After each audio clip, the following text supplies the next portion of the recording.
Hello, Edie. Oh, there. See, it works. I can't believe I made it work. It's amazing. Wait, no, but I Excellent. hate it when I can't see myself. Wait, so start video. Hold on. Let's see. Start video. Yes, allow it. God. Okay. You'd think it would just remember, hey, Okay, look, I have outer space behind that's me. awesome. But I did I that should do a because background. I've just got my room or my office, but the because the only Zoom calls I've ever done have been with my kids' teachers, and so or with my kids, and I like that I can like back up and like look up, like see how like my arm looks like it disappeared. yeah. Like, I'm like yeah, so but I'm just weird like that, and so but one of my favorite things was there was a judge recently or a lawyer that was in some court case or something, and he yeah right, did you see that? I did That where he Mr. turned into a cat. Cat, yes. I'm like, okay. There were so many jokes to make there that I'll just avoid making those jokes right now. Right now. Fantastic. But, okay. My co-hosts are having some internet issues, and so they just restarted their router right before you jumped in. So they should be back any second. Well, listen, no worries. Again, it was me that was let's see. Let me look at let's see, start video participants, more Zoom. See, and I guess it will let me do. See if it'll do backgrounds, meeting settings, backgrounds and filters. So, look, so I can have all kinds. Let's see. I wonder what filter I could have. Look at my crazy hair. That's really funny. It's very long compared to how Victoria kept it. Right.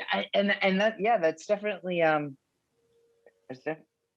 definitely something very different than what it was back. But yeah, this is the longest it's been in since then. So since I was cast. Oh wow. Which is an interesting since that, and yeah, it was the year that I got cast was the year that I first shaved it. And then I shaved it again 2 years ago. Nice. So so it's been interesting. But let's see. Yeah, so I guess all right, fine. I'll leave it on none. Is it in black and white though? It is in black and white. Yeah. But it can be artsy. It's we fine. thought maybe it was a stylistic choice. French New Wave. Okay. So. Yeah. Oh yeah, it's totally that, or I was going to be a cat and it was going to be stylistic. Okay, so there. Hi. Okay, so everybody has to first tell me you guys are going to record on this, right? And then run it for later, right? Oh yeah. Okay. Mm-hmm. So then I just want to lay down a few ground rules. First ground rule is there are no fucking ground rules. Nice. And I have the worst fucking mouth, so you guys are gonna have to like every other thing, like no the whole worries. interview may just be. We interviewed Barbara Vasquez. And so basically same thing. Same thing. She's a total baller. Yeah. She is awesome. Yeah. So Barbara's awesome. Yeah. And it's funny that and you're like, oh, we talked to Jeff Davis, and I was like, nah. And you're like, oh, and we talked to Barbara, and I'm like, oh shit, okay. Like it was Barbara that garnered more respect. Not really, but garnered more like. Damn, because she's more of a hard ass. Yeah. It was a fantastic interview. We had so much fun talking to her. It was quite really good. Cute. This will be better. Let's make that real clear right now. So all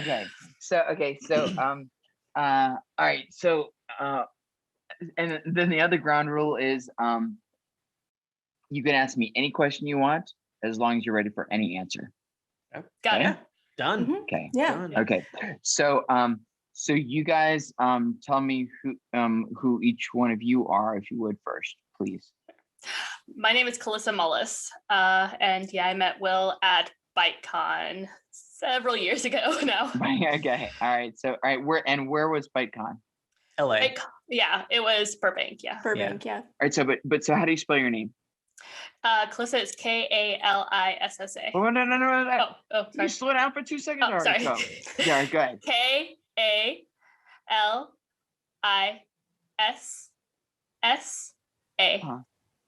Okay. So it's Calissa. Calissa. All right, Calissa. All right. And so does that dimple get you into as much trouble as it gets you out of?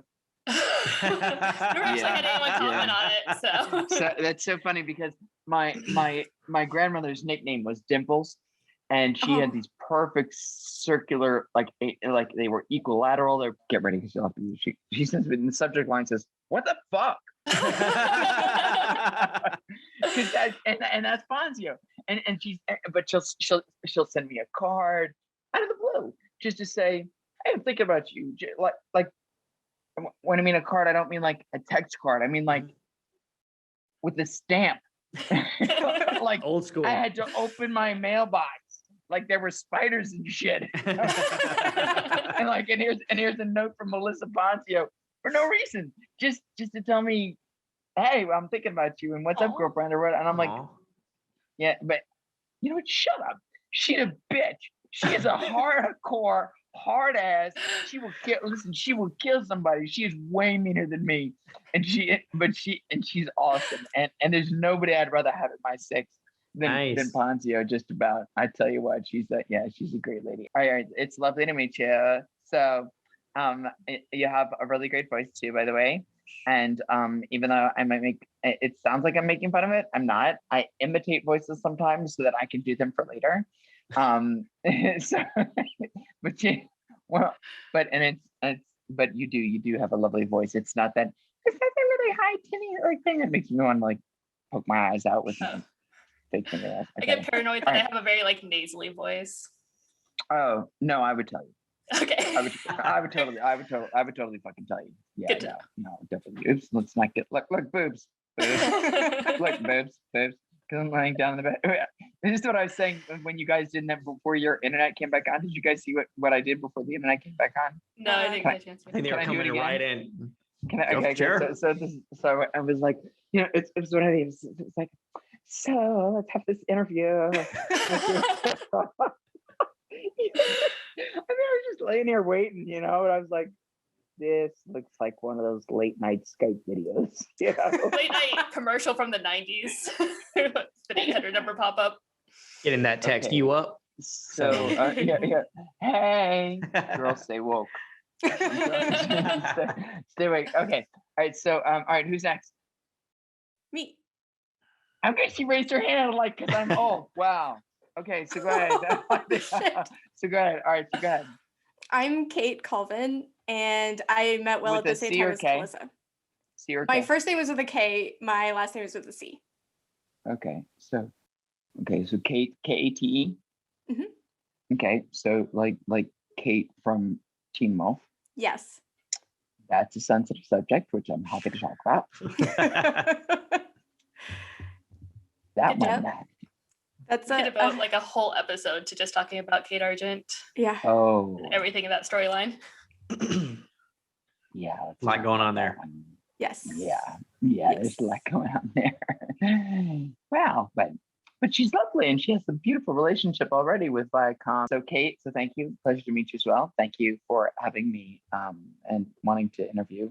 Though at the end of this, you may decide this is not what you wanted to do at all. Are you right. learning ASL or do you know ASL? I know a little bit of a look wait see if I this is not me figuring out my finger spelling. This is me figuring out where I am in the camera. ASL. Right. So yes. So I know a little bit.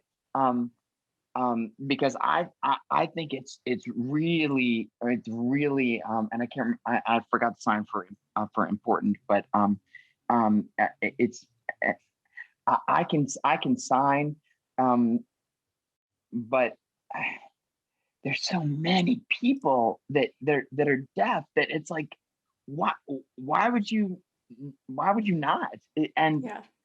yeah so but I took one semester as a student, but I've forgotten almost all of my science.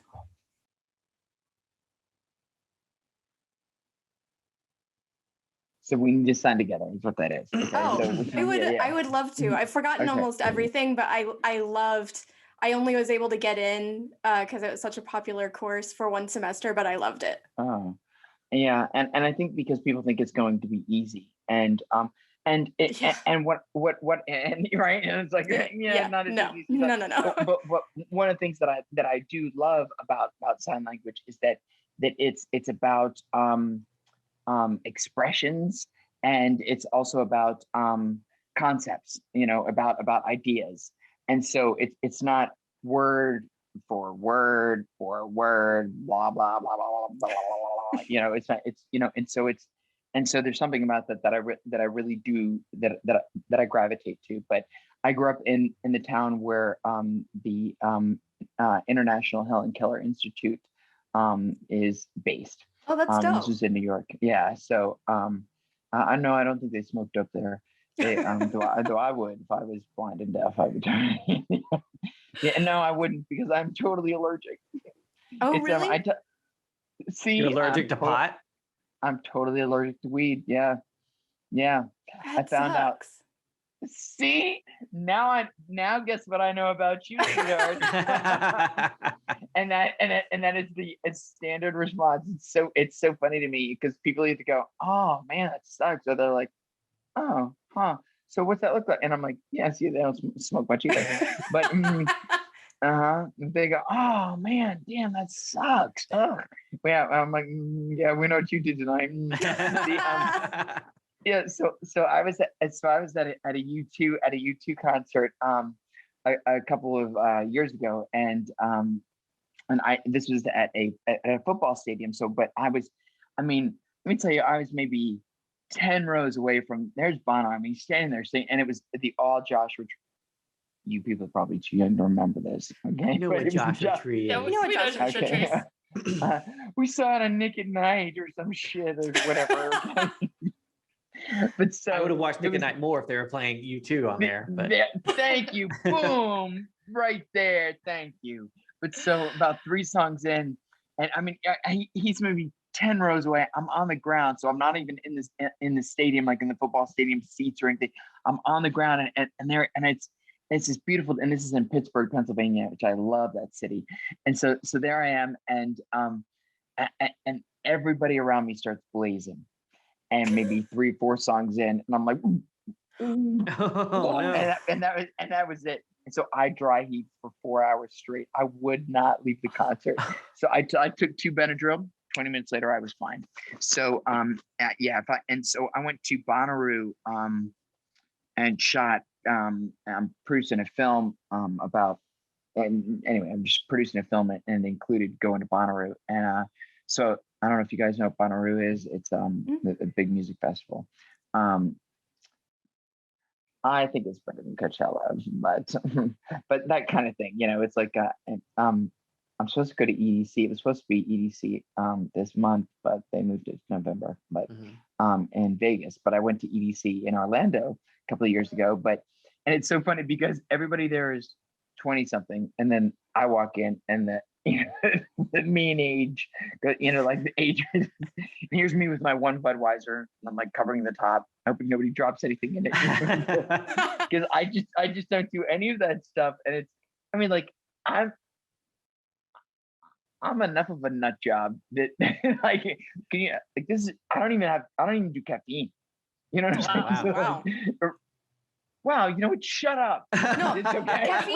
We live off This is caffeine. a triple that I'm drinking at 7 p.m. So Yeah. that's harder for me to Okay. imagine than the weed Okay. thing. The weed thing, I'm like, Okay. oh, that sucks. Yeah. But like caffeine is my drug of choice. I would not. Yeah. do it. So okay, and so what's funny though is so when I got thyroid cancer, nicotine. So I vape.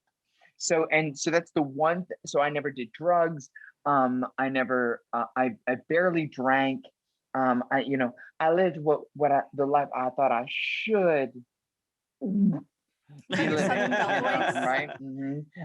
And the Norman Rockwell life, the picturesque, and I'm supposed to look like this, and I'm supposed to behave like this, and it was miserable. And frankly, I think it is what ultimately made me sick. But so there I was living this great life, and I get cancer in my thyroid, and no history of cancer in my family. I'm like, huh? Cancer? What are you talking about? And so, and they use like salad tongs. They open up your throat. I've got great pictures. It's so good. And they're not supposed to give you pictures, but anyway, I talked to me. So, and they just ripped this, like, it looks like it's like a bow tie that sits here like this, but so they just ripped it out. And the thyroid tells every cell in your body what to do, when to do all sort of bodily functions. Okay, we'll just leave it at that. And so it's been very interesting that my energy level at times is like, it's like I just at times I can't even get out of bed. And people with Hashimoto's, so when you're hypothyroidic, so they don't want me to grow back any thyroid tissue because they don't want me to get cancer again. Obviously, I mean, I hope they don't. I mean, Yes. there's some people that might. I don't know. It could be, but anyway. But so it's So it's but nicotine is so since then it was like, if I could be living this, and I was eating clean. I was doing half triathlons, running marathons, running half marathons, doing training, doing all this fitness work and all that, just and living this active, like healthy, I thought healthy lifestyle, and you can still get cancer, and they're like, oh, it's the best cancer to have. Said no one who's ever had cancer ever. Like there is no good cancer, and so it's interesting. There's a thing online that I would love for everybody to look up. It's called the spoon theory. And I know what you're talking about. Tell me. It has to do with chronic illness and chronic fatigue. So you only have a certain amount of spoons to use on certain things. And so if you have chronic illness or chronic fatigue, then you might use your spoons on just like getting out of bed and taking a shower. And then you don't have any spoons left to do like other shit. Be it depression or being bullied or whatever the thing may be, in whatever way that either your body has marginalized you or society has marginalized you, that you have 12 spoons a day and that's it. And it may take you 3 just to get your hair curly. You know what I'm saying? I mean, my hair's curly, and I left it curly because and this is an example of it. It's like, it's been a long day, and I chose to be out in the sun today, and I'm gonna go pick up a motorcycle tonight, and I've got to leave it, and so I thought, I'll be too exhausted if I try and straighten my hair. They're just gonna have to get curly hair. It looks cute. Yeah, no, it's great. It's gorgeous. Yeah. I'm like super jealous over here. I love it.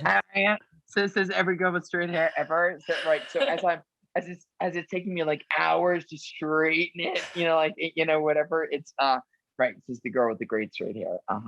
But it's and it's funny because before you guys popped on, we were talking about how different I look from when I was cast as Victoria Argent.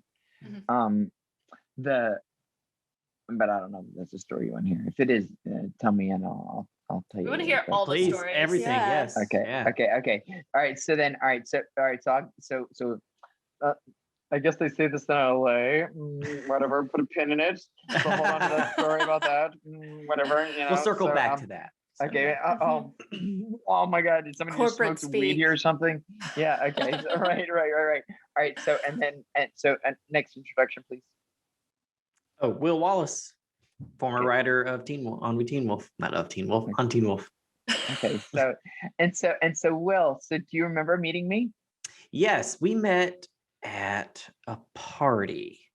Wow. I'm trying to remember which party it was. I can't remember which party, but I know it was a party. Because I started full time on the show in season 3. Now I can't remember which party it was. It was like a party or a screening or something like that. So yeah, it was right after Jeff got his house. So because he'd been having right. Yes, that's right. Gosh, yes, he's got a great place. Right. Had screenings at other people's places. At Adams. Right. Yeah. Right. I didn't know that. Mhm. Yeah, it was like Mhm. one of my first screenings went to. It was like up in like Mount Olympus, whatever they call that, up off Laurel Canyon, and right, the other and canyon, right? the other canyon, Yeah. drove up there, and that was like right before he got his house, I think. And yeah. So it's interesting because as much it and that's sort of I'm going to dovetail off of that into the LA versus not LA actors, and pre-COVID. Pre-COVID. Mm-hmm. And because four times. Yeah, before. And I'm such a total sci-fi dystopian society apocalyptic. I'm such a prepper. If I told you guys, it'd be like, wait, you have seeds for blueberry plants? Yeah. Hey. Yes. I think it's I'm like, yeah, it's bad. But so but but with all this, that pre-COVID, people outside of LA, and if you were not in LA, living in LA, and so I had an agent in LA, one of the top agencies in LA, and I really liked these folks too, but they were like, "You're not here full time.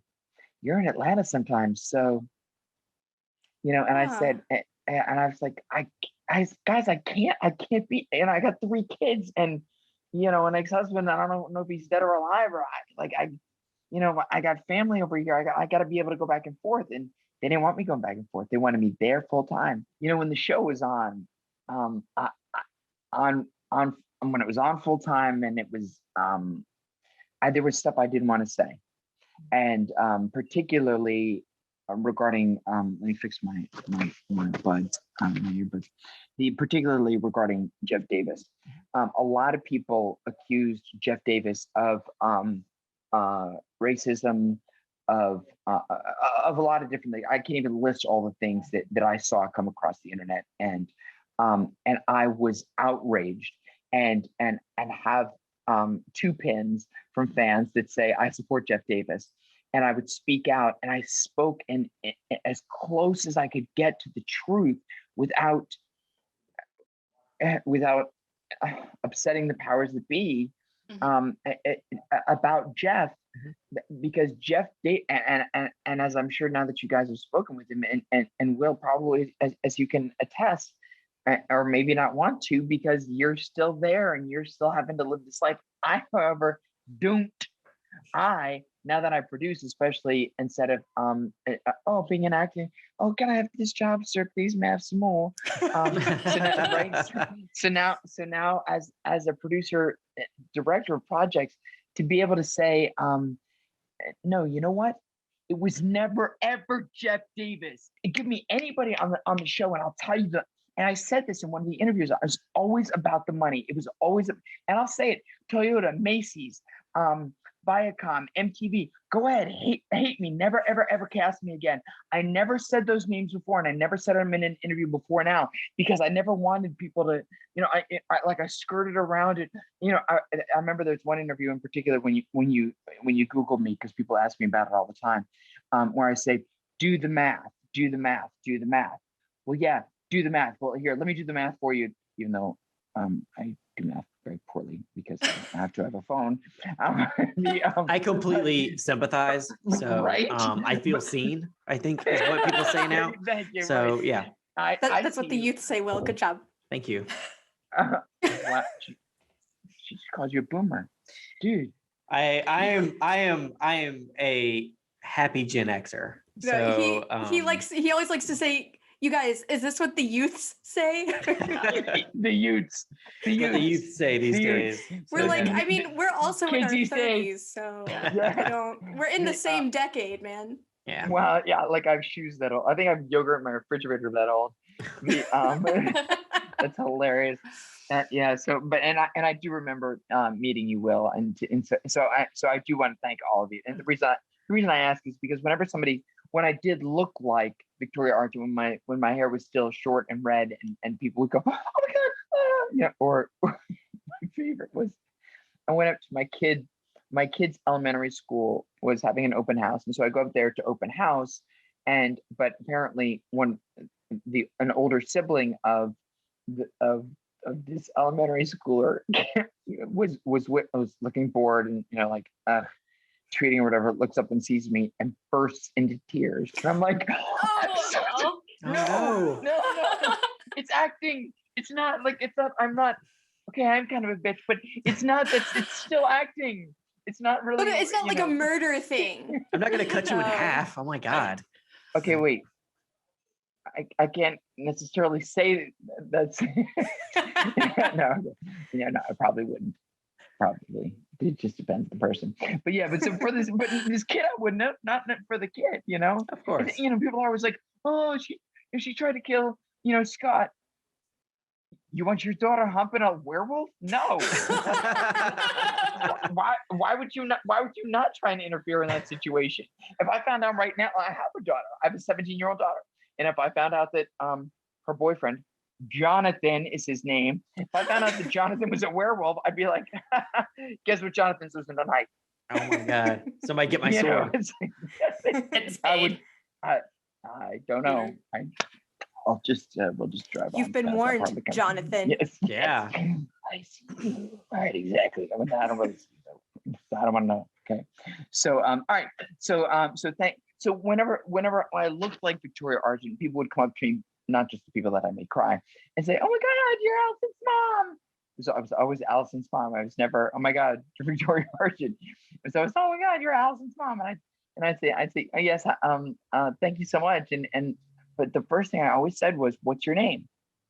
Because people forget to introduce themselves, and it's interesting because as if, why would I have more importance than you do, or anybody else does, just because of what I do for a living, and because you can see me on television or hear or what, right? It's just it's what I do. It's So I say, "So what's your name?" They go, and usually they would forget. Take them a second.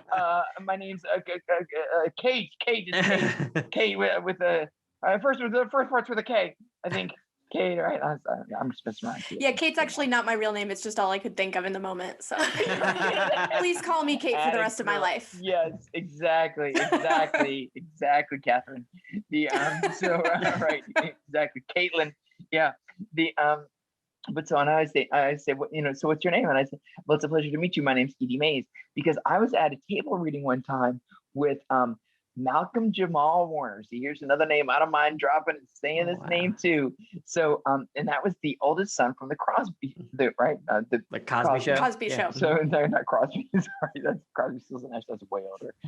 So for the Cosby Show, and so the oldest son, and so he makes his entrance. And very graciously, he's going to walk around and introduce himself to each of his actors at the table, and hi, and what's your name? Hi, and what's your name? And for whatever reason, he gets all the way around. I'm last. Gets to me, says, "Hi, what's your name?" And everybody's going, "Oh, hi, I'm Caitlin," or whatever, And so he gets to me now, and I'm considerably older, and that's one of the nice things about being old in this business is. So he gets to me and he says, "Hi, what's your name?" And I said, "Hi, I'm Edie Mays. What's your name?" Like, don't assume just to get like, no, sir. My mother didn't raise me better than that. But like, I'm not gonna raise my kids. No, you showed some respect. Like, so that's why I always ask somebody else's name when when they would say, "Oh my God, you're Victoria Argent, you're Allison's mom," and then I would always joke around. I'd say, well, just to get them engaged because they don't know what to do, I would say, "So who's your favorite on the show?" And then I would say, "Besides me, of course." And then they laugh. Every single one of them laughed. I'm like, "Not funny." You were supposed to be stone cold serious when I said that. It was a test and you failed. Yes. So now I am going to cut you in half. Exactly. Which is by the only way that, and as we know, wolfsbane is how werewolves die, and neither one of those things happened to me before my eyes turned yellow. So, technically, should Victoria Argent be dead? Huh. Interesting thought. Okay, so I asked who each one of you guys are because I had not met you yet formally, and also to apologize for last time when we were supposed to meet and I goofed up the time and time zone, and no worries. So well, you're being very gracious, so thank you. But you're still owed an apology, so I wanted to be able to give you that. So thank you. So thank you for accepting it. We were just so excited to get to talk to you. So yes. We're very. You say that now. So far I'm just loving every second of this. No complaints. No complaints. This is worth the wait. I am. Like, I feel like the best interviews is when we get stuff that we absolutely cannot air because we're just getting the real truth, and it's just amazing. Yes. We call it the burn folder, where we have to keep stuff that we've heard, but that like would burn the ears of our listeners. So yeah. Okay, so send me that stuff because I'm happy to put that shit on my YouTube channel. And I've totally considered that. Like thought I should just sit still and just and be especially spill all the tea. Yeah. When I think about things that were done to certain people, or kind of like the Dimple story, that one's kind of innocuous and that's not a big deal. But for it was either MTV or Viacom, whichever one it was, for the powers that be to ask Holland to lose weight. Yeah, that's fucked up. Yeah. Yeah, so upsetting. So now that I've asked you who you were and apologized for my behavior and being late last time and your grace and thanking you for your graciousness, what do you have to ask for me? Oh wait, hold on. Wait. Perfect. What do you want to know from me? What are you wearing? All right.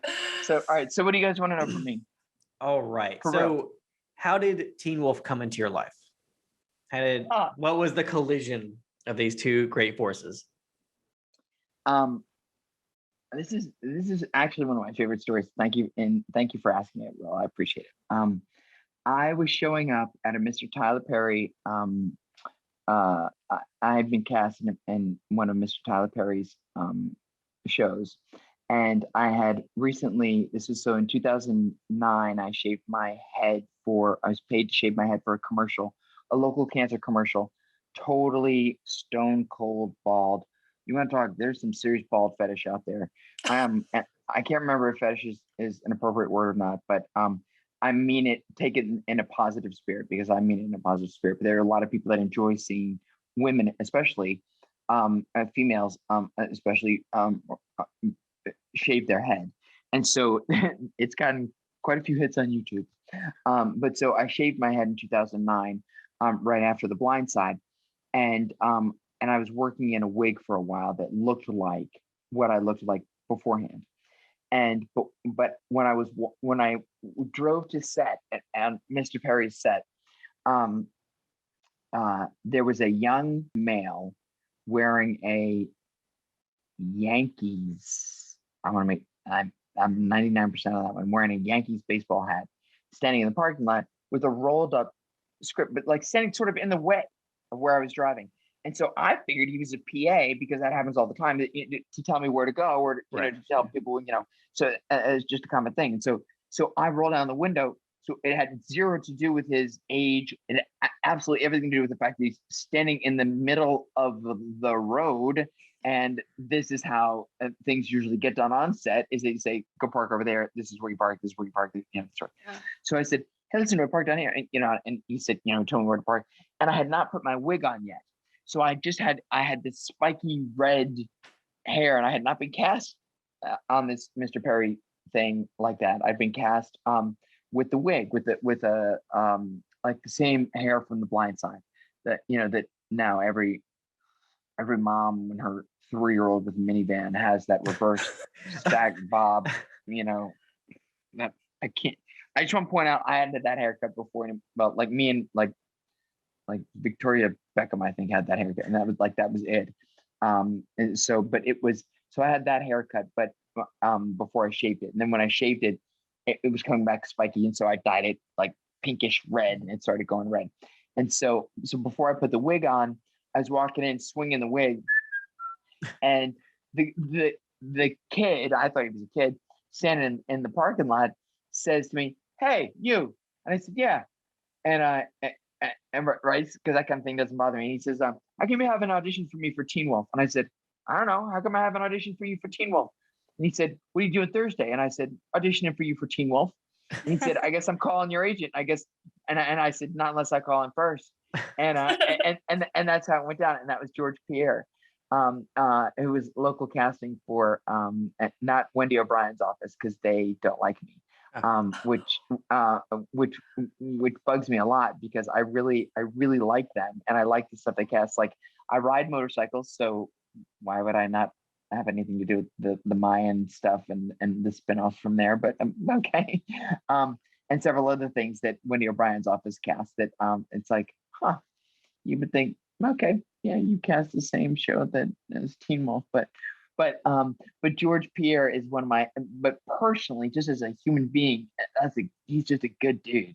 To me, you know, you can never speak about anybody, you know, who they are to anybody else, but to me, he's always been a quality man. So Nice. so that was George Pierre that did that, and so he sends me so through my agent Chase Paris, who didn't submit me. Dude didn't even submit me for it. So like, you shouldn't even be getting residuals for this. No, but okay, all right, we'll talk about that some other time.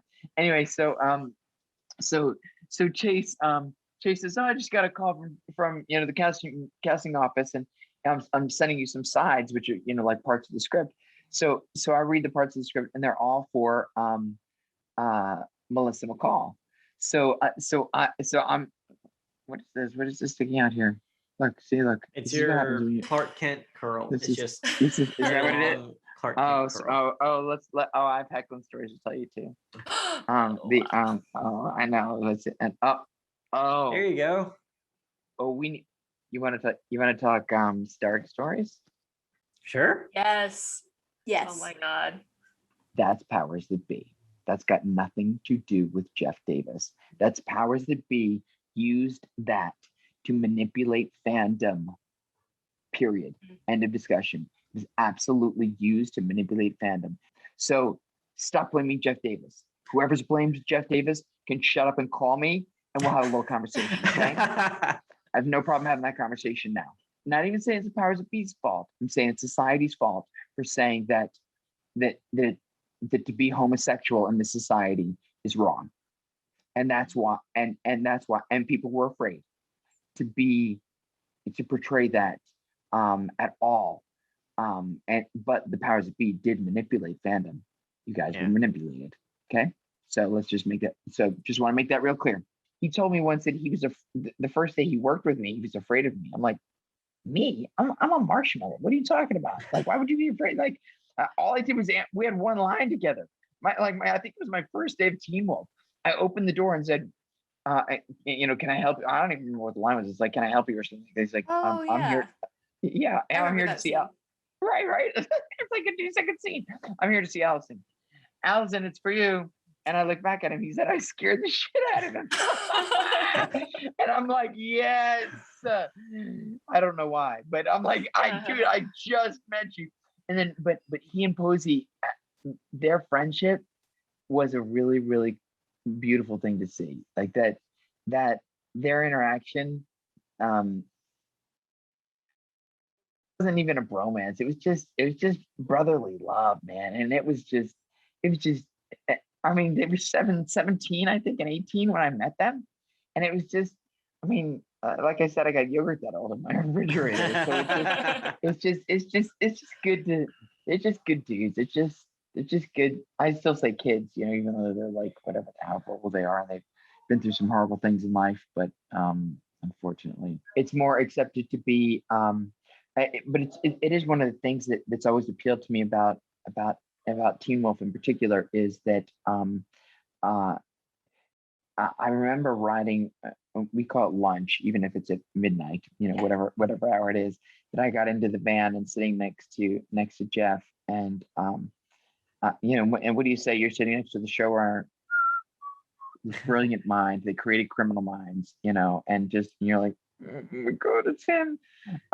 There's a great story about casting about that, and he looks so young too, and he's totally fit, and you know, and he just looks like a kid, but just a genius, but very reserved. Just keeps his cards close to his chest, just a reserved kind of guy.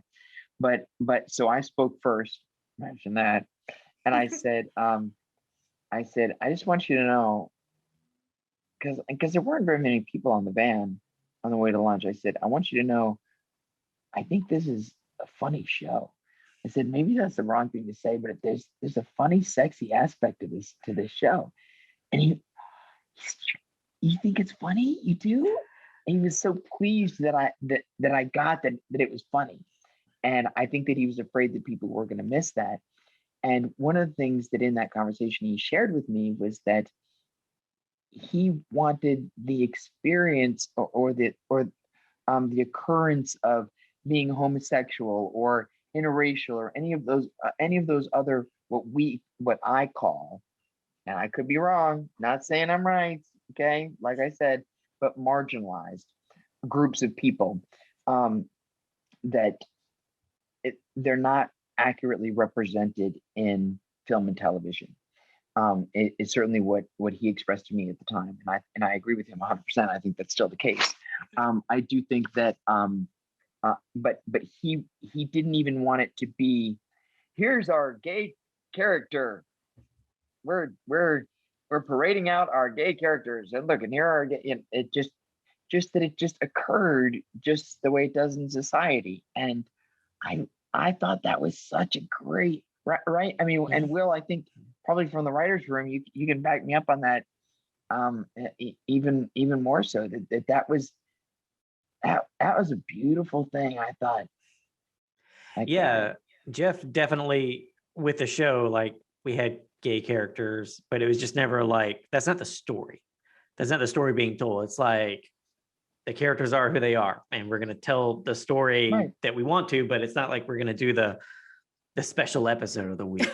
Right. Where this is the one. Get ready. This is our Emmy bait episode where it's like, no, that's not a thing. That's not what the show's about. We're gonna have straight characters, gay characters, whatever we're gonna have. It's just those are the characters.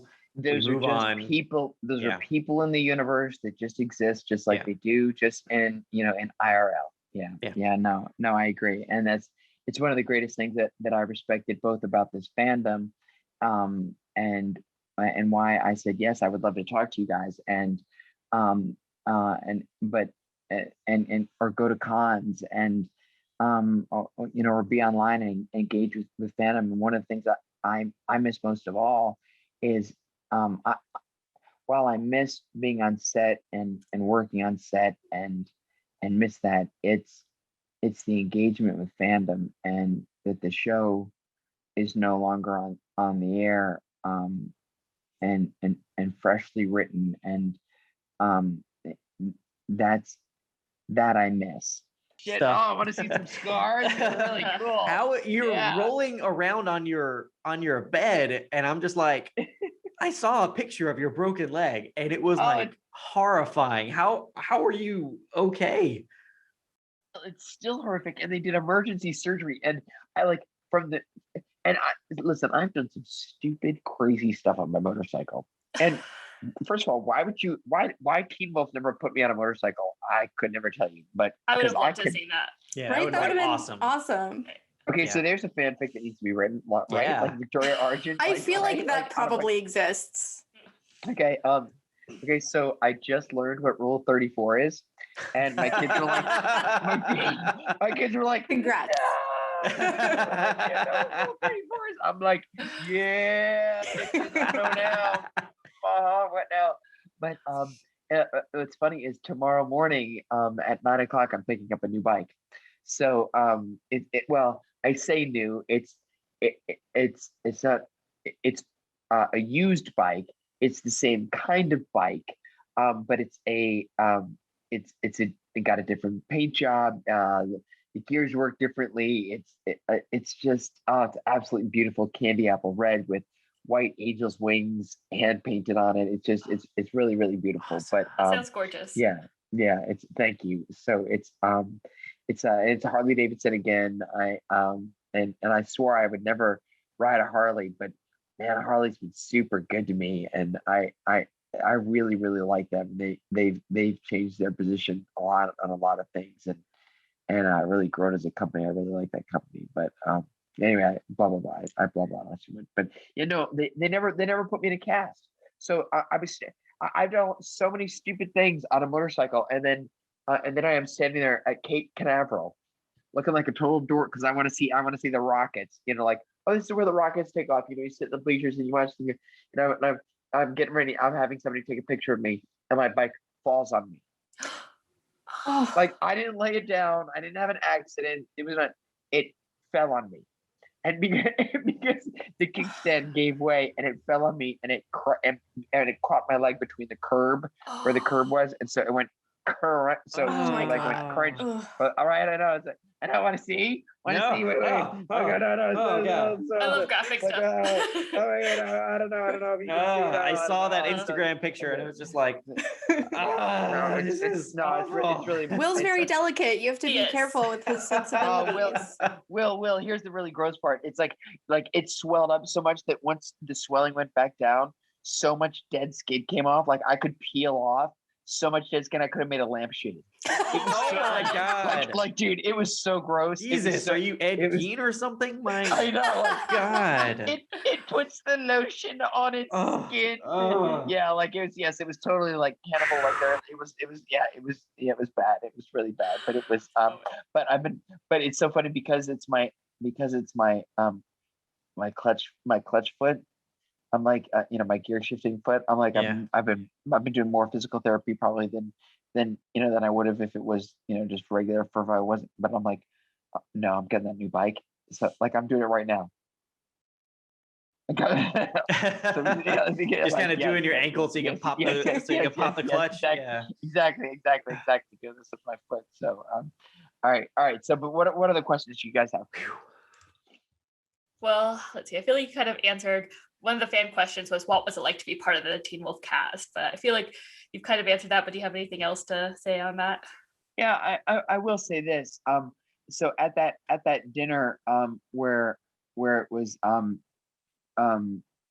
Posey and Crystal and JR and Jill and me, and I sat at the end, and they had a roast in front of me and it took 14 hours to do the shoot. So at the roast, by the end of the 14 hours, had just sort of, and they had a like a bowl of Brussels sprouts, which I will never ever eat again because I was like, because it smelled like raw assholes. At the end. It was so bad. It was so bad. And JR turns to me and he says, "Do you even have a first name?" And I was like, "What did you just say to me?" I was like I went full Argent on him. And now as an actor, I had already decided what my first name was. I didn't in the show though. I was only Mrs. Argent. It was one of the local roles. It wasn't one of the ones cast in LA. It wasn't one of the big roles. So okay, that's fine. So when it came, there was this big speech at the end of I guess it was at the end of season 1, and the speech was, I'm in the closet picking out clothes for Allison, and she's just seen Scott turn into a werewolf for the first time, and she's flipped out and whatever, and I'm picking out clothes. I'm in this really cute black dress that Barbara bought, by the way, Barbara that you interviewed, and she let me keep that dress. Thanks, Barbara. I love that dress. I still have it. I wear it all the time. So in that moment, and so there's Crystal, and I'm saying all these really nice things, like, really, this is part of a bigger conversation you need to have with your dad, and all this, like, it's this huge monologue, and the last thing of the day, and everybody on the set's like, we don't want to do anymore. And now we got to do this huge monologue with this chick, and is she gonna get it all right? And I said, and I turned it, and Jeff Davis is like, he's got his snot running everywhere. He's got a cold. He's like, I'm done. He's in his parka and it's freezing. And I said, look, I'll do this. I promise you. In 2 takes, you give me a first name. He said, what first name do you want? I said, Caroline. He said, Victoria. And he told me the story of why Victoria, which I'll tell you next time we talk. And I can't tell you now because I don't know. It's not my story to tell. And so I want to be sure, that I'm not telling somebody else's story. But it was no. All right, I'll say this much. It was somebody who didn't believe that he would ever make it, and he wanted to name that particular role after that person. Like, gotcha. Did make it. And I thought, I loved it. I was like, nice. Victoria, you're on, dude. You're on. And I did, and I nailed it. And accept that. So I've got three biological children of my own, and there are times when I'm being very serious with them, when I need to know, like, look me in the face and say, look, all I need to hear from you right now is yes, ma'am, no, ma'am, or I don't know, ma'am. That's it. I don't need to hear anything else. I don't need excuses. I don't need to that's it. So in that scene, and I don't call them scenes as much as I call them conversations. So in that conversation with Allison, okay, so with Crystal, there I am with my daughter. I'm saying there are things in this world that people don't that you're not ready to see, that people don't want you to see, or and it's something like that. And I say, do you understand? And if I recall correctly, and I'd have to go back and look, but it felt like anyway. But I'm 99% that it said she was supposed to say yes, but all she kept doing was going so fucking mad that I was like, say it. And she burst into tears, and that was the take they used. And I'm like, I'm so sorry, Crystal. I'm sorry. She's like, I'm fine. You know, so from there, they turned Victoria Argent into this psychopath. I'm like, I'm not a really nice person. Okay, I'm a bit of a bitch, but it's. I thought it was justifiable. She wasn't answering me. Answer me. Say it. You know. God. Okay. Good. That's my girl out. You know. Like, I mean, it's sweet, not like shitty, creepy. You know. It's because they cut out all the middle part and added this creepy music. It's all Alyssa's fault because they added the creepy music.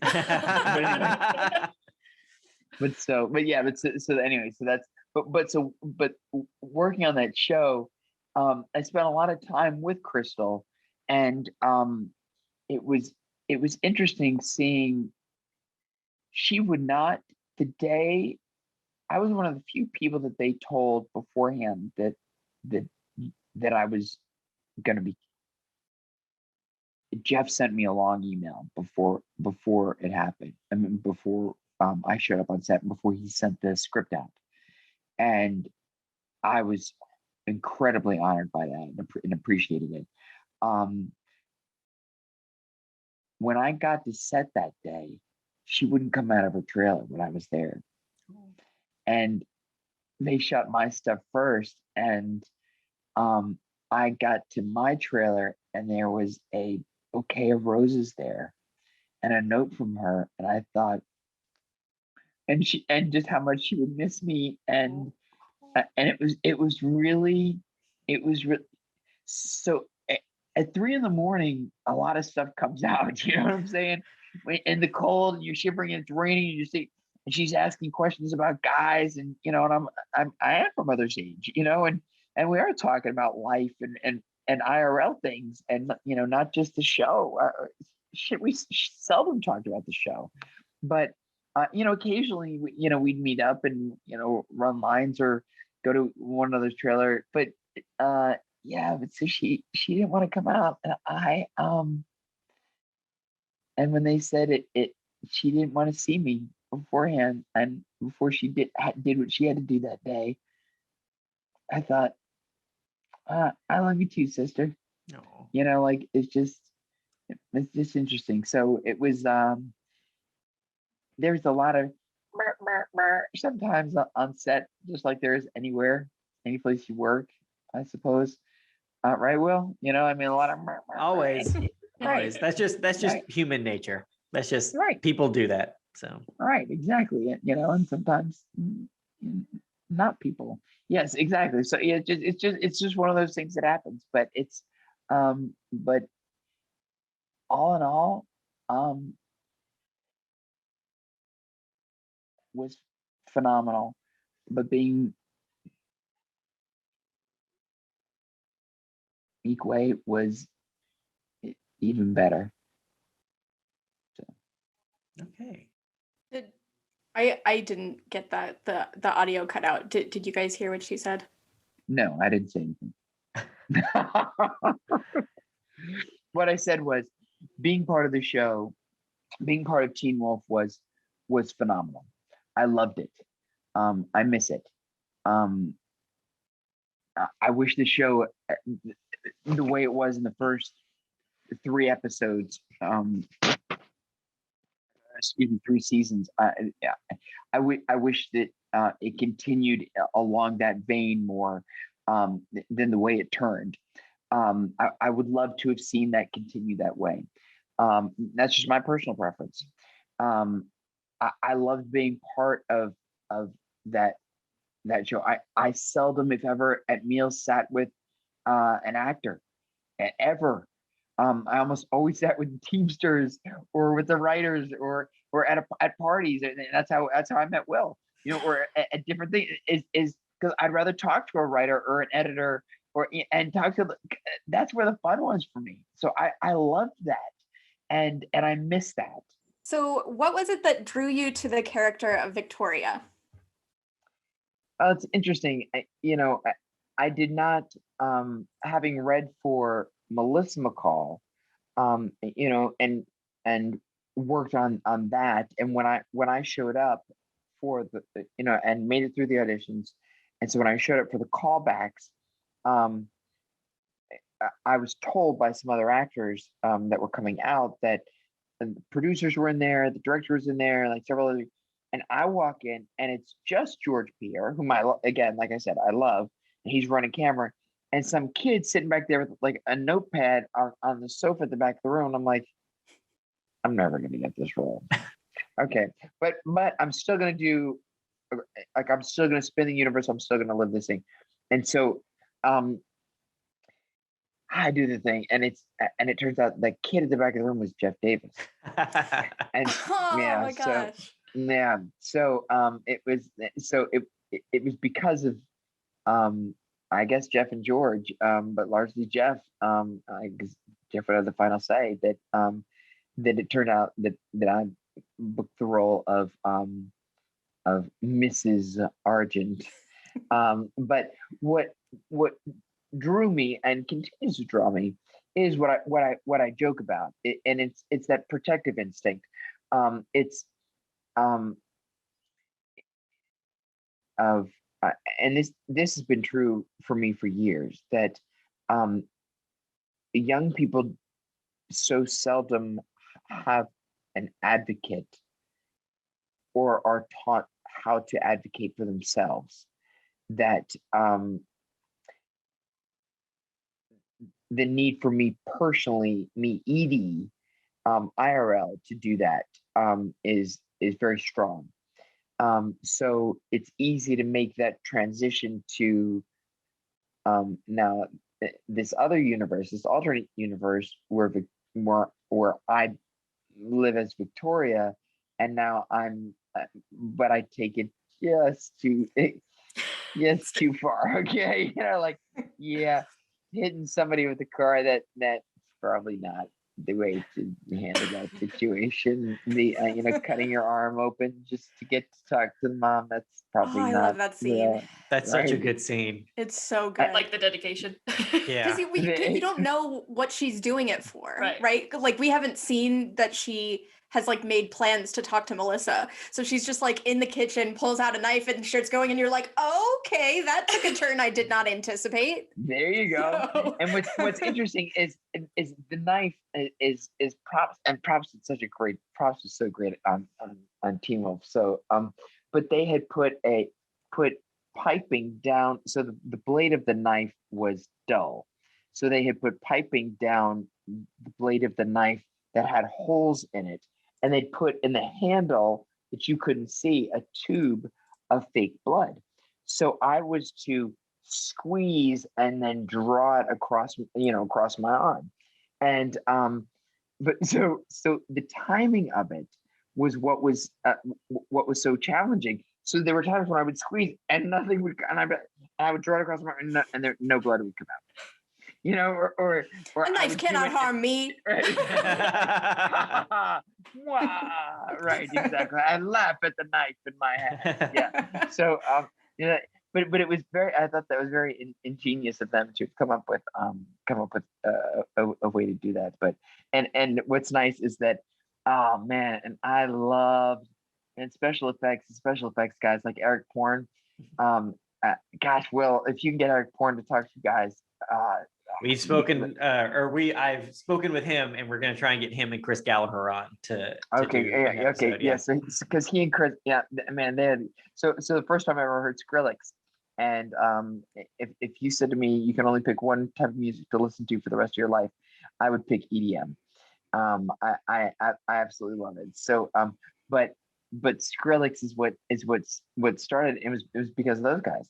So Awesome. again, I never wanted to hang out with the other actors. I would always, walk around, base camp, and I would go hang out with, the special effects guys, or whatever. So there's some pictures I should post. Maybe I'll do it all. When I'll tell you what. When you guys post this, send me a link, and I'll post the link to it, and I'll post some pictures that I don't think I've ever posted before. Awesome. Yeah, that would be awesome. Love it. Yeah, thank you. And so then I'll post the link to this, and then some pictures, and I'll just send that through an IG. Thank you. That's funny. Okay. No, thank you. No. If you ever had a career in electronic dance music, would your name be Edie M? Nice. Nice. Yeah. Yes, exactly. You have to go into it now. Yeah. Yeah, exactly. So okay, now I'm gonna go do that. Excuse me. Look out, Skrillex. Yes, exactly. So I'm working on a film called Live Drop, and like I said, that's about the way people take in music now is different than the way they used to. It's not concerts anymore. It's not going and listening to one artist in one venue. It's the spirit of, again, community. Right. It's that spirit, and which is what you see more at festivals, and that's not about hippies anymore. It's not about Woodstock. It's not. It's not just for stoners. It's for people like me. That I buy. I buy glasses that diffract the light so that it looks all, because I don't do drugs. So it looks all funky to me and everything. And then here's me with the Budweiser, like I said. So it's like and it's and like that's it. I'm such a dork, but I love it. But EDM, no, that's pretty clever. That was good. You're smarter than you look. Yeah, well done, I Kate. just thought you're just another pretty face. Yeah. Well done. So Edie, Victoria has a smaller part to play in the first season of Teen Wolf, but her presence is just palpable in every single scene. Yes. And what was the process like of creating a character who just exudes so much just through looks and body language? Because I feel like, we meet Victoria in the pilot, and where she talks to Styles. That's really it. But then the next time we see Victoria is at this dinner, and it's just there's so much going on with looks and glances, but it's just the body language of the character in the first season, like you. Like when y'all leave the school in the Tell after the parent-teacher conferences, it's just you and Argent walking together, but just the way y'all move is it just screams, "Don't fuck with this, all of this, please." This is an entity. And it's just so. I think it's just so wonderful that all you have to do is just see a shot of Victoria from the first season, and I feel like you get it. Like you got the point across immediately of this character. And what was that process like as an actor, finding that in the character? And thank you for that, and I appreciate hearing that. It was not as difficult as it seems. When and I think probably to a fault, when someone I love and respect and regard is I want to say so slandered, harmed, maligned in any way, I would for years I made it mine. What? and that came very natural to me. Um, I've worked now at, hold on, let me check my side of the street. Is this mine to get upset about? And do I need to stand in the gap for this person? Or do I need to help them empower themselves or help them advocate for themselves? And so I've had to learn that and how to back off from that. But for years, because I was so accustomed to, my daughter calls it war paint. When I put my black eyeliner on and I wear my black shirt, and I'm like, "Roar," and I swear I wouldn't wear black for talking to you guys today. And but it's but that's what I do. And it's it does I think because I'm a single mom of three, like I've said before, of three children, and two of them are on the autism spectrum, and because their biological father is not in the picture at all, that I my it's funny because my daughter's the same way. We get very touchy. Like, what do you say? Huh? What? Say it again. Come here. So I don't think there was a lot of cultivating that I had to do for that. Guys, I look back at season 1 and I'm like, oh, and it's funny because and as Barbara, I'm sure, told you guys that they changed wardrobe designers, and they changed wardrobe between seasons 1 and 2. That's the season 1 that it's like, I'm like, why am I wearing that tapestry jacket? Or whatever. And what's funny was and a lot of season 2, Barbara let me wear my own stuff. So a lot of what I wore in season 2 was my own stuff. So so that was kind of cool. So cool. I don't know. Did that answer the question? I didn't have to cultivate it as the answer because it was just there. Unfortunately, right? Just because born badass. I got it. No, got it. Just a bitch anyway. Got it. But got you. But also playing off of that question a little bit, in that scene, in that episode, the tell where you and Chris are leaving the parent teacher conference, you're wearing this wonderful fur coat. Do you think that's actually the pelt of a werewolf that you killed and then made into a jacket? Because I do. Absolutely. However, it is not a werewolf. So it is definitely from a shapeshifter. But it is definitely it's not from the werewolf. No. That's awesome. And that's where I would have liked to have seen, because that's what Beacon Hills was. It is. It's that crossroads. It's where all those lines, those lines come together, and so I would like to have seen more of that. But and that's why we went there as hunters. Yeah. So so absolutely, of course it was. Oh my god. So if it wasn't That's a werewolf, what was it? Mm-hmm. Well, it was part puma. Well, I'll tell you afterwards. I can't. I have to check the code and see if I can tell how much I can tell. Got it. Gotta respect the code. That's right. That's exactly right. So if things had gone differently in season 2, Victoria had stayed a werewolf and ultimately became an alpha. What do you think she would have been like as an alpha? Thank you for asking that question. So let me back up and say that at the party and I can't remember. Yeah, this was at Jeff's house. That Jeff and Joe came up to me and put their arms around me and said, "How do you feel about werewolf makeup? We're gonna wolf you out next season." It's at the end of season 2, and I was all set to be. I thought I was getting wolfed out. I thought season 3 was going to be, you know how they brought Jill back? I was like, oh, okay, yeah, I get it now. But that was my understanding, was that I was going to come back, that I had not died, and again, you can't kill a werewolf that way. But my eyes turned yellow. And then we put the knife in my chest. So that doesn't do it for a werewolf.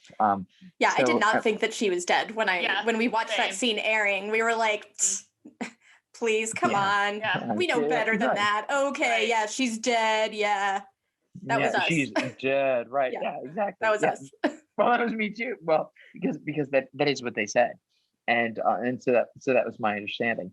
But and again, it's a business.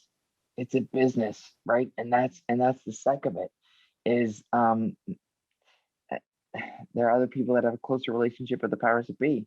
There are other people that are from LA. There are other people that, for whatever that are thinner, that are taller, shorter, whiter, blacker, straighter, whatever the thing is. It's just so okay.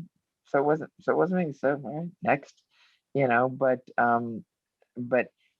but coming back as an alpha, I absolutely it's I haven't put this on AO3. I should probably finish it and do it. But absolutely, because I wanted to ride a motorcycle so badly on that show, so badly. Oh my gosh, I absolutely thought that Victoria Argent would come back, much like Chris did, or much like as we saw Chris do, would come back and side with them and right the wrongs. Again, it's the because that was what was so strong with me as Victoria Argent, was righting the wrongs and protecting my daughter, and the idea. So and Will, you may remember this, but what Jeff Davis said and what Crystal wanted was to see Allison become like the next Buffy the Vampire Slayer. So that's what I would have come back to do. Would be to come back and relook at the code and have her be a Buffy the Vampire Slayer, so that it's the bad ones like Jill. Oh wait, no, I'm sorry, Kate, not Jill.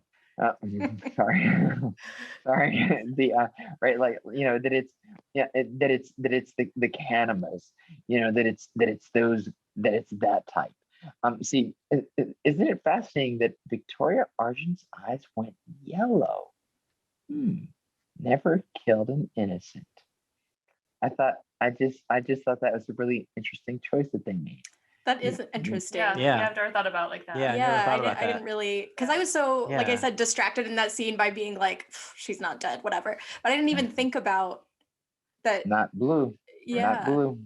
that Yeah, is interesting. Yeah. So coming back and helping my daughter understand what the code means, revamping the code so that Grandpa's idea of, and first of all, I love Michael Hogan. You just got to know that, okay? Yeah. So, oh my God, he's just the greatest.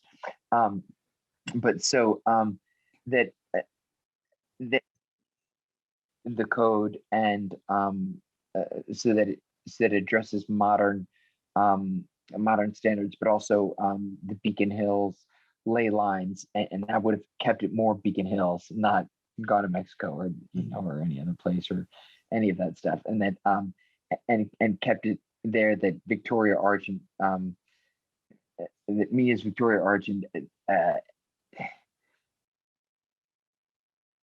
empowered Allison instead of her going away for a variety of business reasons, sort of, kind of, partially. It would have been amazing to have seen that though. Yeah, that would have been very Right. cool. Really cool. Very cool. Right. Yeah. Thank you. Yeah, I think that'd be a good spin-off. We should do that. We actually today asked fans what they would want to see from like a Teen Wolf movie, and someone answered like more about the Hunters and like the Argent family, like history and what they'd be doing after the events of Teen Wolf. So Yep. No, never too late. Well, good. Well, good. Well, thank you. Thank that person for me. Tell them they're certainly welcome to email anytime. I'll answer whenever I can. So you mentioned AO3. Can we talk fanfic? Well, let's do it. I love it, man. I can talk fanfic all day long. Yeah. Oh my god, so can we. Yeah, we're huge Yeah, I fanfic bet. fans. Yeah. I mean, and what's so funny is I don't think most people realize that 50 Shades of Grey was a Twilight fanfic. Right. I tell people that they're like, wait, what? I'm like, yeah. I mean, that's a huge deal. Master of the Yeah. universe. Yeah, right. So the what disturbs me though about AO3 and fanfic is that it's it's belittled and left as a sort of side note and sort of dismissed and not published more seriously. I mean, I know you have to be invited to AO3, and I'm grateful for that too, by the way. But it's and really what I have on there is just a ficlet. But but the stuff that I have not published, it just seems like it should be more. I don't know, fanfic. See, even just the name of it, even just saying fanfic to me, it doesn't sound. It doesn't. It takes away the legitimacy of what I really think it is. Yeah. It's taking the universe to a whole nother level, continuing to spin that universe in a way that helps it grow and like when you said, what would you like to see? I'd like to see more hunters. Well, great, let me see that fic. But even calling it a fic sounds, I don't know, or a ficlet. It sounds like chiclet, like a little gum I would eat. So it's there's something. I don't know. I've never really figured out why it's so belittled the sports world. I'm a sports fan too. I think that like sports fandom is regarded a little bit differently than like media fandom, because media fandom is feminized and our culture likes to demean anything that's feminized. That's what I think. Is that what it is? Huh. I'll have to think on that. Yeah, that's interesting. So, yeah, because I know that it's people find it unusual that I like hockey as much as I do. And I know that when my hair was short, people automatically assumed I was a lesbian, which never bothered me, except when they used it as an insult. Right. Yeah. And then it was like, wait, I'm not offended that you think that I'm a lesbian. I'm offended that you're using it to try and offend me. You think it's an insult. Yeah, right. That you think you're insulting me with this thing that is not. Right, exactly. So so that was always it gets into a whole other messy can of worms regarding Teen Wolf. Yeah, that's why I don't say weird. That's why I endeavor not to say the word weird. And she always looks at me like that, like I'm this idiot, and I'm like, oh Mel, I know, I'm sorry. I know.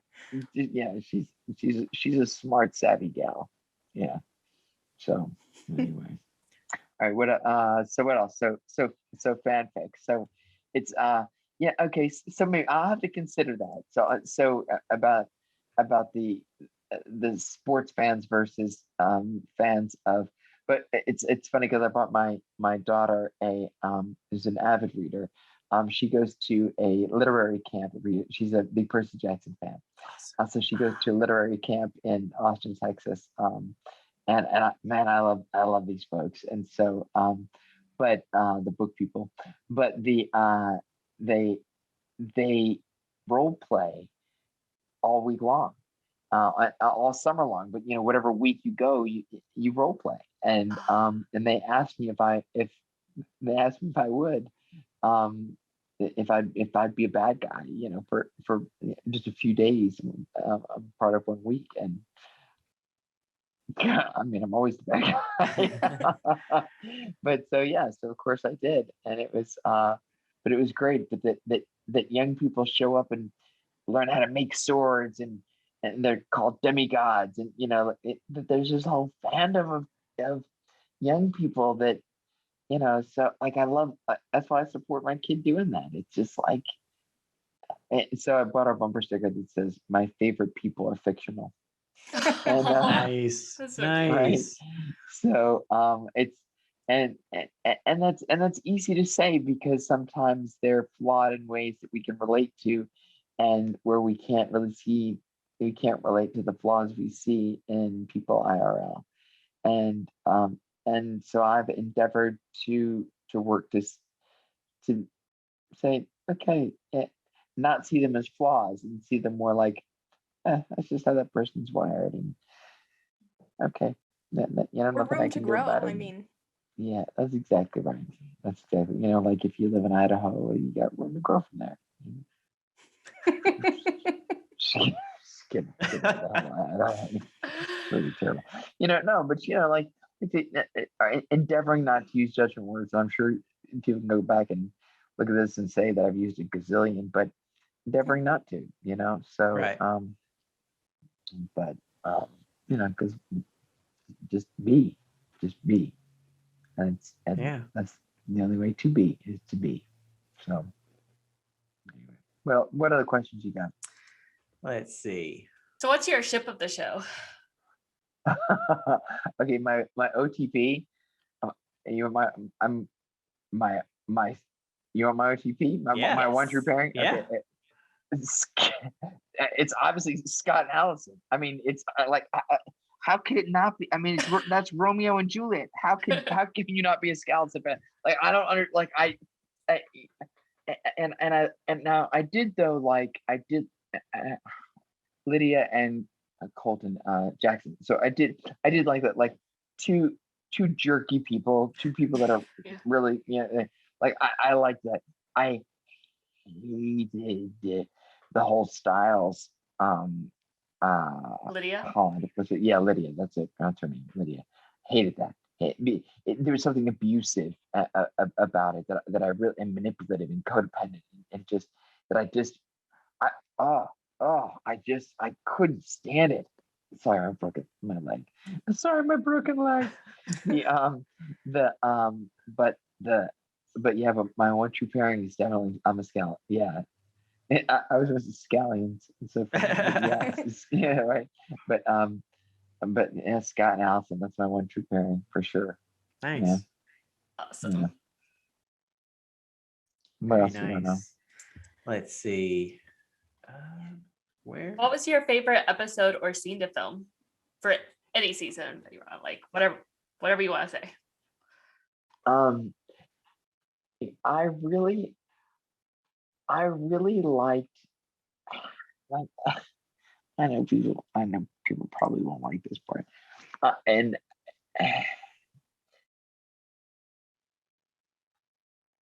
I'm guarding my words. So bear with me 1 second, all right? So I love it when people are like, I hated you and I cried when you died. And I'm like, yes, level up. Mission accomplished. Awesome. Like that's so awesome. And what's funny is I feel there's a particular character that I feel that way about, and it's Stephen Lunsford did it. Matt. He's such a creepy, gross. I like, ugh, gross. But I thought that storyline and that whole because it's so close to IRL so that whole thing with Lunsford, I was surprised that it didn't go farther than it did. I thought that went really, really well, and I thought that could have really gone. Continue. Yeah, I understand and I respect the Erica storyline, for example. And who she was. Man, one of the most powerful con stories came from an Erica situation, but the Erica and Boyd. yes, thank you. Boyd. No, Isaiah. Isaac. Isaac. Thank you. Yeah, no, yeah. But so that I would like to have seen that pack develop a little bit more. That I would like to have seen and where that went. but again, powers that be say, oh well, this person isn't making decides they're not making enough money or not getting seen enough, so they're not going to be on the show anymore. So we'll, and Will, and I don't know if you remember, but I think they wrote 2 different endings for the Colton stuff. Like I don't. That was before my time. heard was that at the right, time. right before. Like I do know when I joined in season 3 and right when I become the writer's assistant, they were changing the beginning of the season because they'd written 3 episodes and then it was like, oh wait, Colton's not on the show anymore. And they had to go back and rework the beginning of the season because they'd already outlined 3 episodes. And so that was right when I started. Right, and that's what I'm saying. And that was a business thing on his part. Do I think the way he handled it was great? No. Is he a super dude? I like him a lot. But man, did I like the way he handled it? No. But that's just me being defensive of the show. But then again, the powers that be, made me unhappy in some other ways. So whatever happened. But it's yeah, I definitely that's some interesting. So when I think of things like that, when I would have liked to have seen certain storylines be taken in different directions, but because of business, they just weren't. Nothing you can do about it, I guess. I think that's the area where there's like the biggest gap in understanding between people who work on the show and people who watch the show. Because if you have no experience in the industry, you don't know anything about how the commerce affects the art. You just think that they're all very calculated, calm decisions made by writers. Davis, because yes, exactly. Thank you. But you're spot on. It's not show funness. And that's where we, when I say we, that's when I include us, all of us here. Like for example, in this chat, as fans, talking about fanfic and how the story continues to live and evolves and goes in different directions and what could and could, and I love seeing even that on Instagram. What if this, or who do you like this, or what if this happened, and like I like that stuff, and I love seeing that kind of thing. But you're exactly right. People forget the difference between it's not show friendness, show popularityness, show I'm gonna be richness, show I'm gonna be famousness. Show. In fairness, if you haven't ever had a glimpse at that industry, it's really hard to fathom what all external factors affect it. And I think that's kind of, it sucks that there are creative people who bear the brunt of that misunderstanding because they can't talk trash about, like you said, the powers that be. But right. One of the cool things about fanfic is that fanfic is when if like televised or streamed whatever media is art in an abusive relationship with commerce, fanfic is what happens when art divorces commerce and is just single and living her best life. And so that's really cool. That's what fanfic allows, is you don't have any of those external factors. All the possibilities that the show would have had without those business decisions are open for you as a fanfic writer. Agreed. Why? Right. The Macy's bag had to be turned a certain way when we were on set. I had to pull up and we had to see the Toyota emblem properly, kind of, had to be centered in the right spot. Those sort of considerations are not necessarily present with fanfic. Right. But what I therefore find disappointing is that fanfic is not given the for whatever reason, be it gender related, be it hippopotamus related. I don't know if that's hippopotami. It's the it's whatever reason there could be. The fact of the matter is the legitimacy of this art for sure, but Lost your audio. powerful. What's that? Oh, we're lost the audio. Oh yeah, we lost your audio for just a second. I'm Okay. sorry. No Now you're worries. back. To be able to see, or maybe it was just me pausing. For because I think it's more than artwork. I think it's more than creative outlet. I think I say them. It sounds sort of demeaning, but really the spirit behind it is fanfic. To me is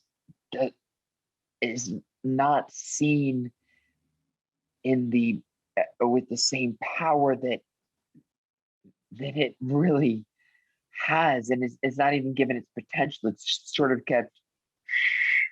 Yeah. Don't tell anybody you do. What's your fanfic name? Mace. Well, what's yours? I can't tell you that. Oh, because it's NSFW. Wait. Well, why would anybody at work be reading it? And I never even got an NSFW. Like, wait, then they shouldn't be reading it if it's not safe. Wait. So silly stuff like that to me. But that's just me. Yeah, I mean, going back, I think that it is really belittled because it's a chance for so many women, especially like teen girls and stuff, to really like kind of explore their sexuality and write about sex. And I feel like people are really dismissive of that. And yeah, but I think that's what's so amazing about it, is that women can do something that's really about their pleasure. I mean, there's so much in terms of like, no one really criticizes guys for like liking lesbian porn, but then women write slash things and it's like, oh, that's just stupid. Well, and it's also just the assumption that only women are writing it, when fanfic is a really queer space. That's true, but yeah, You it is know, like a I feel big, like that's also part of it, is that the assumption is that everyone writing it is straight girls. But there are all sorts of people who read and write fanfic of all ages, genders, sexualities. That's one of the many things that makes fanfic so cool. But yeah, like it's such the idea of just like the fangirl. That's Yeah. I felt like very criticized. Yeah. It does. Well, it does seem like there's, like, speaking about just fan fiction broadly, it does seem like there's this weird he's a embarrassment. broad. It Sorry. does seem like there's this weird embarrassment that owners of IP, like say Viacom or whoever for Teen Wolf, have like, or anybody have like this. There's this weird embarrassment about the passion fans have for something they've created. And it's like, and I don't get it. I don't understand. This whole like, oh, you like that, you love this thing that I work on. I don't. And I'm just like, I don't get this. Like, why are you? One, why do you care? One, two, one, but two, it's just like this all comes from passion. This all comes from, hey, the thing you do, I love it, so I'm dabbling in it. That type of thing, and it's just like people are just like, that's weird. It's like, what the fuck are you talking about? There's that W word again. Sorry. And no, but you're quoting somebody else's concept of this. It seems weird. Yeah. And all of that brings me continuously back to fear.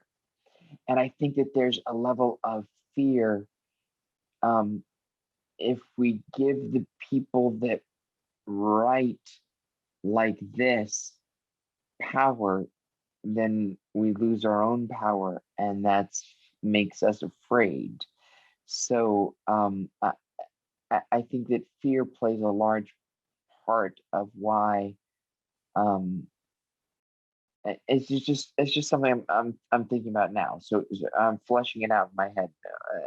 I probably shouldn't even before I think it all the way through, but I definitely think that fear of what it is and what it could be plays a big part of why fanfic is not as prolific and accepted And I think it's I think- particularly interesting for the powers that be Teen Wolf, the TV show, to feel that way. Because to me, I just watched Teen Wolf, the movie, for the first time, like this month? I don't know. Time is running together for me. Oh my god. But I watched it for the first time, and I mean, it's fun, but it definitely has a lot of homophobic slurs.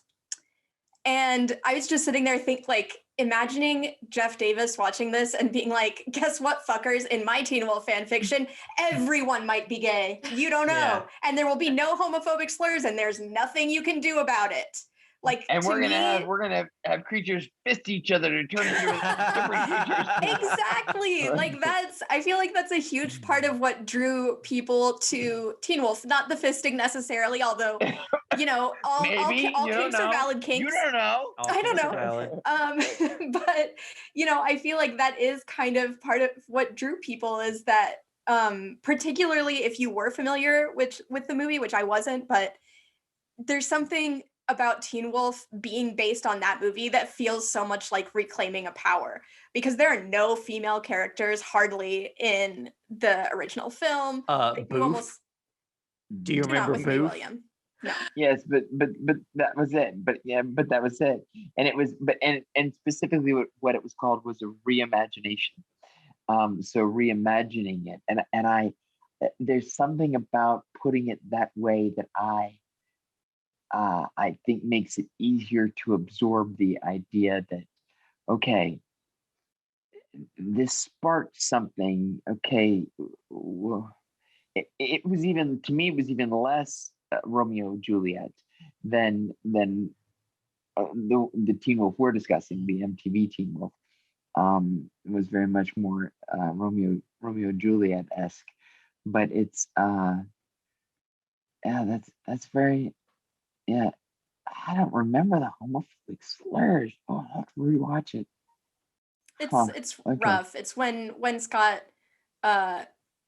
is coming out to Styles as a werewolf. Styles is basically like, "Oh God, please tell me you're not." And he's like, "No, man, I'm a werewolf." And he's like, "Oh, thank God." That's what that scene. That's what's happening in that scene. Yeah. So for Teen Wolf to turn that on its head, it's like, it's so subversive and wonderful. That's what's great about fanfic to me. I do like that now we hear that and think we hear it differently than when we heard it when it came out. Well, not you, but when I heard it when it came out, that it, so to speak, came out. That it was that the it wasn't the homophobic nature of it. That's fascinating to me. I'm sorry. I'll think. You've given me much to think through, which I appreciate. I enjoy that. Yeah. Interesting, watching movies that I loved as a child, and then not really thinking about it as I was growing up, but then watching them now, and they'll be just casually throw the F word around or make trans jokes and stuff. And it's just so upsetting to see now. But when I was younger, it was just more I guess it was so prominent in media that it didn't stand out until as a society we started getting better about recognizing this is not okay. It was so casual. Yeah. Well, and so and I don't know if you've ever read or seen Pride and Prejudice. In the book and the novel both do it, but autism is so many people are diagnosed, and it's and it's for this reason, and it's being overdiagnosed. And well, I can go back in literature and look at the movie War Games. I can go back and look at 80s movies and novels and all these things and say autistic, and all these people, and that's what was at play, and they were being made fun of, and it was, or Revenge of the Nerds, a whole movie about it, it's and how many people in those situations, and yes, okay, and so then there's this puzzle piece debate, and there's all of this other stuff, but it's That's a whole nother thing for me, but that's my own personal. It's where are those folks represented? Where's that television show? I actually did you see Man of Steel? The first Superman movie with oh rubbish. What's his name? Will? Henry Cavill. Yep, that's his name. Did you see that one? She said rubbish. She said rubbish. No, Oh, I watch a lot of British TV. Yes. So, Chips, we'll just put that word in the bin for now.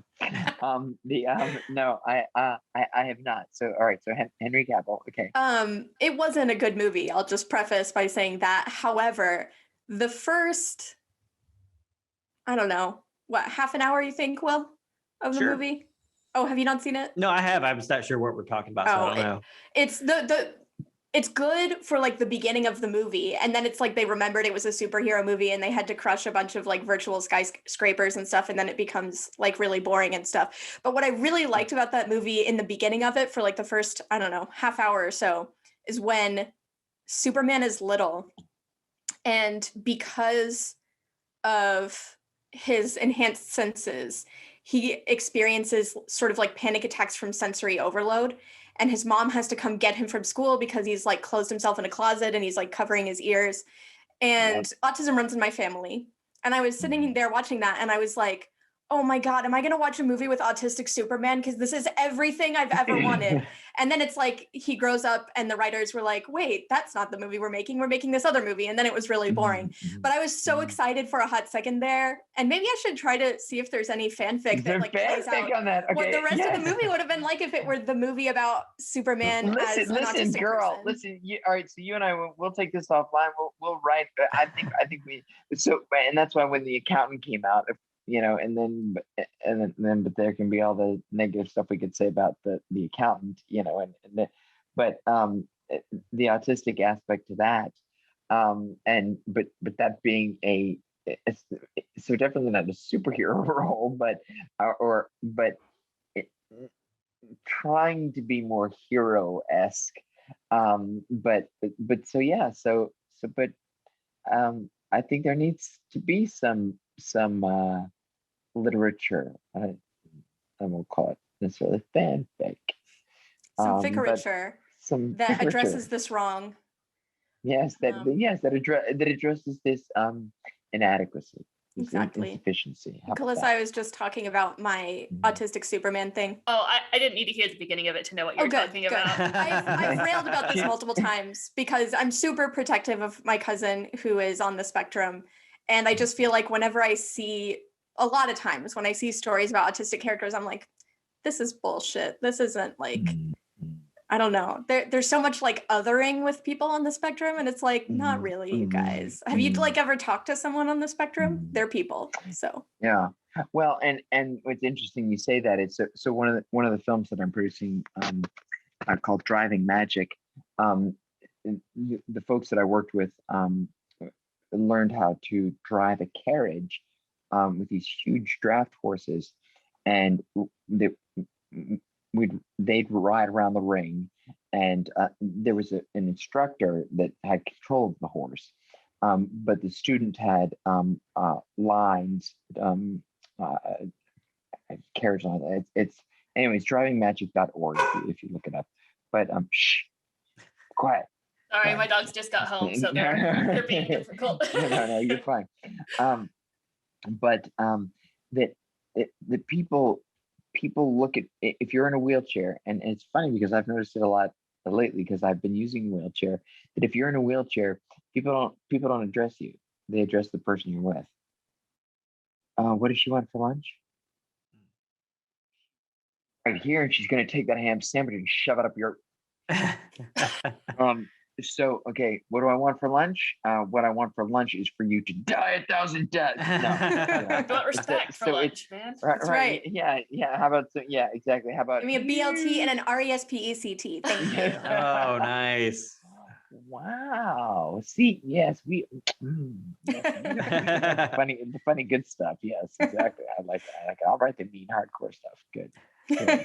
All right, good. I like it. All right. Oh my God, is that the time? No, this can't be the time. Yeah, it can't be the time. All right, I'm gonna have to go soon because I gotta pick up that motorcycle in the morning. And I've already rented the trailer and everything too. So, if you have more questions for me, I'm happy to answer more questions, and I would love to talk with you guys again. Absolutely. That would be Absolutely. awesome. We would Yeah. love Can- that. I think we can just do these last two questions right Yes, here, let's and do it. we will Or do wrap we it just- up. And we'll just keep All right. these for next time because we Yes. love talking to you. And Yes. we're so excited to talk to you again. Thanks, who me? Oh, stop. So should we just do the next two? Or I was saying like the last two. oh, okay, got it. Okay. We also have a question from Melissa Ponzio that we'll do next time. Yes. question for you. Oh no, shut up! I She want to hear did. Mel's question now. Okay. Okay. What was the greatest challenge and what felt right at home playing Mama Argent? Was her question. Oh, she said what the greatest challenge was. The greatest challenge was coming up with a reason why I would use my daughter's bedroom as the place where I end my life. Wow. That was my greatest challenge. Oh, that's Um, right. Yeah. So as an actor, as Edie Mays, that's one thing. As Edie Mays living the life as Victoria Argent, there has to be a reason. Otherwise, you can see it. You can see right through it. And it's bad. So I had to come up with a reason for that, and that was the greatest challenge for me for sure. The greatest joy, right? Wasn't it the other one? The greatest joy. What felt What right, felt right at at home? home? What felt right at home was wanting to kick everybody's ass who messed with anybody I love. You know, like it's like, and not just my kids. It's just it's I mean, and that included my sister-in-law. Did you teach my daughter that? Wait. Did you show my daughter the condoms and have this conversation with my daughter without me? No. That's my job. Okay. So like, and how many people thought that Kate was Allison's mother and not me? And that's not That's cool. a horrifying thought. It is a horrifying never crossed thought. my mind. Yeah. Oh yeah. So I got that a lot from a lot of folks. Oh my So god. Yeah. So that was a problem for me, but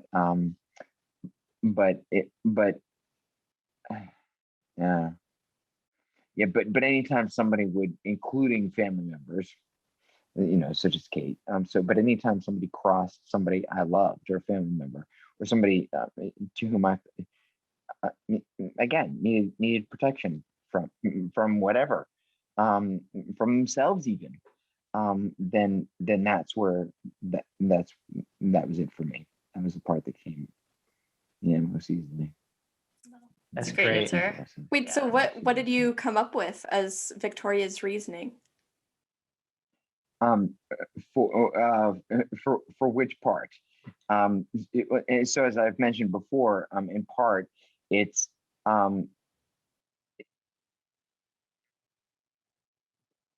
so hard not to slip into being Victoria, telling you this.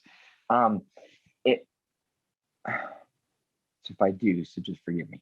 But so look, if your daughter, for real, I mean, like in any universe, this universe, and in the Beacon Hills universe, in any universe, was going to be involved in a relationship with somebody volatile, unpredictable, homicidal, that's not somebody you want your kid around on any day of the week. Like, get the fuck away from my kid. I'll kill you myself right now. And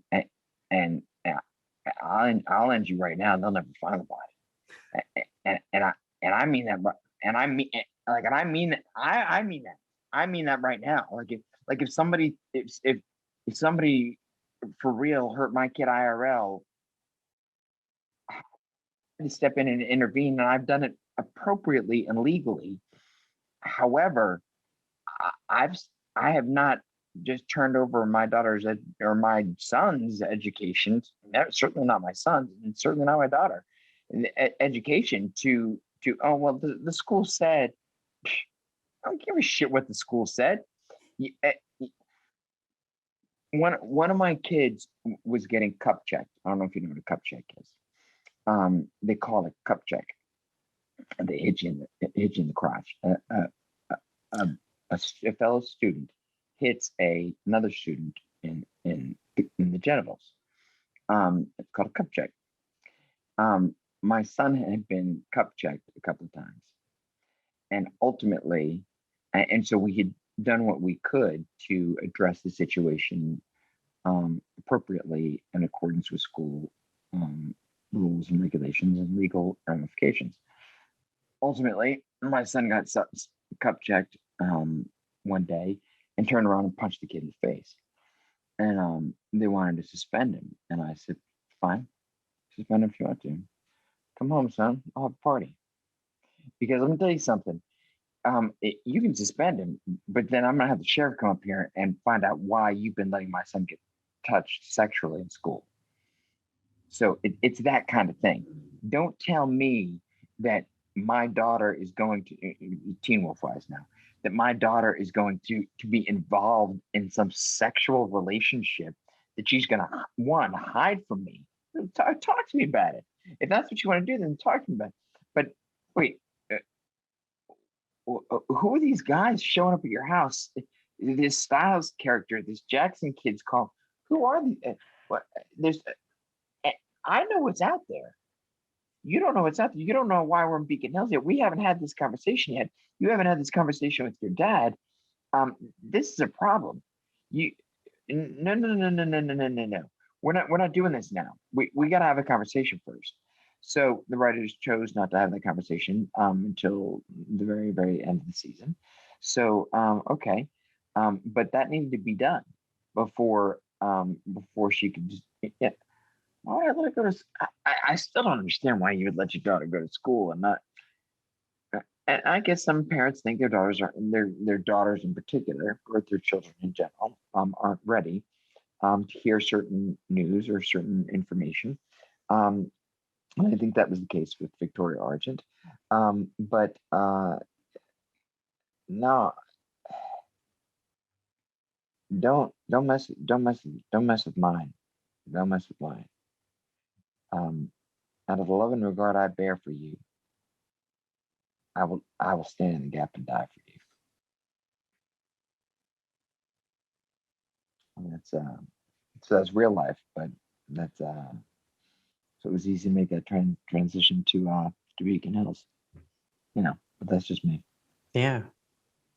Don't mess with Mama Bear. Right. Rip your face right off. Told Melissa Poncio, I thought it'd be really amazing if we could get both of you and maybe Susan Walters to be like the mamas of Beacon Hills, do like a little round table. I'd do it. Let's do it. That would be fun. Let's do it. That would be fun. Yes, because I love her anyway, and I miss seeing her too. So I'd love to do it. So yeah, whatever we can work out, we do it. Excellent. Kate, you want to ask this question? So do you have any upcoming projects you'd like to talk about?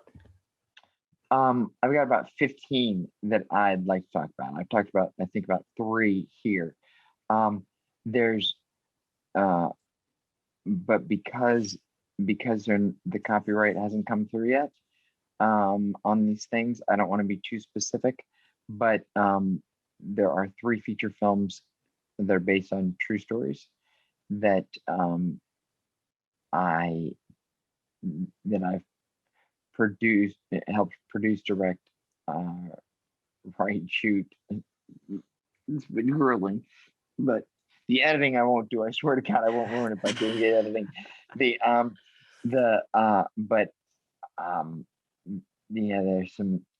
There's some really interesting stuff. Yes, thank you. But I'm moving more to the producing side, even though I love to act and love to spin an alternate universe more than anything else in the world. So, so I can't tell you the specifics now, but we can take it offline. I'll tell you about it later. Awesome. Yeah, that sounds great. Sounds good to us. Very exciting. All right. Last question. Do you have a message for the fans? Thank you for being Wolfies. Thank you for making a difference for me.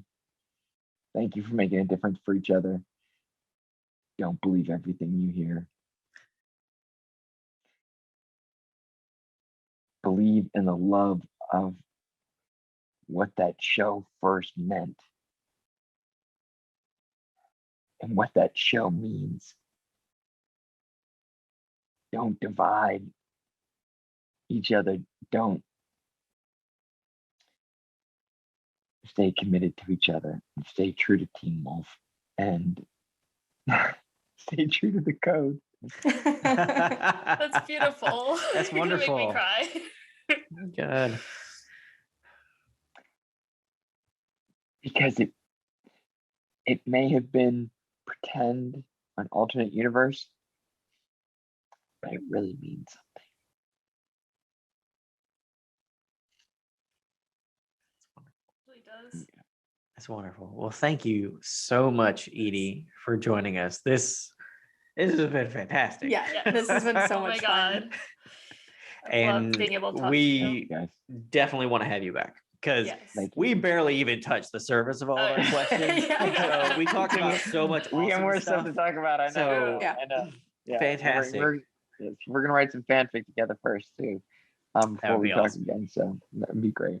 Thank you very much for having me. I really do appreciate you guys very much, and I appreciate what you're doing, because it's important.